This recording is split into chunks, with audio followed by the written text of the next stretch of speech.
Bonjour, nous sommes allés à la recherche des catholiques de notre temps. Que sont-ils, où vont-ils et que font-ils? Enjeu majeur pour une prise de conscience conjecturale dans une société pluridisciplinaire, mais néanmoins sociologiquement soutenue par des principes fondés sur l'historicité des valeurs. Aujourd'hui, découvrons le catho, c'est pas sorcier. Voilà votre requête, voici notre enquête.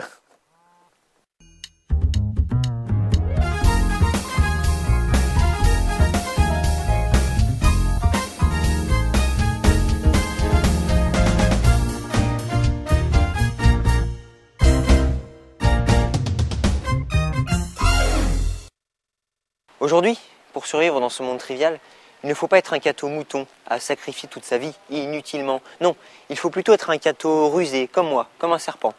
Mais vous allez me demander ce que cela veut dire. Eh bien, c'est très simple.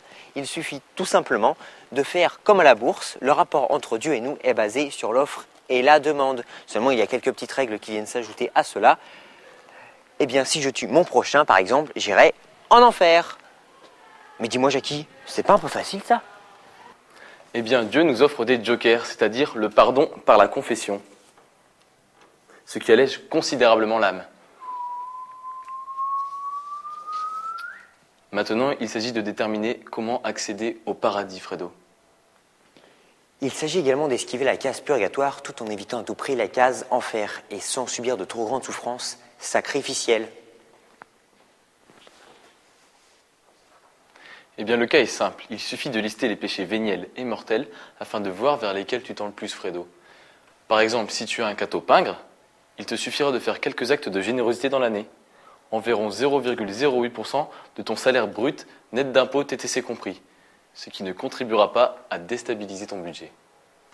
À côté de cela, je peux faire à notre Père 2 jours sur 7, histoire de montrer à Dieu qu'en dehors du dimanche, il reste présent dans ma vie et de ne pas trop cumuler les défauts. C'est-à-dire que si je suis pingre, je serai inévitablement désagréable dans 96% des cas. Alors, évitons d'être gourmands ou paresseux et pour une résurrection certaine, il faudra que je lègue tous mes biens à l'église.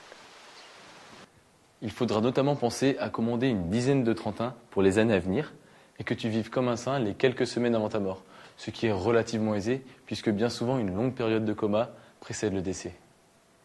Vous voyez, le calcul est relativement simple, quoique assez personnel.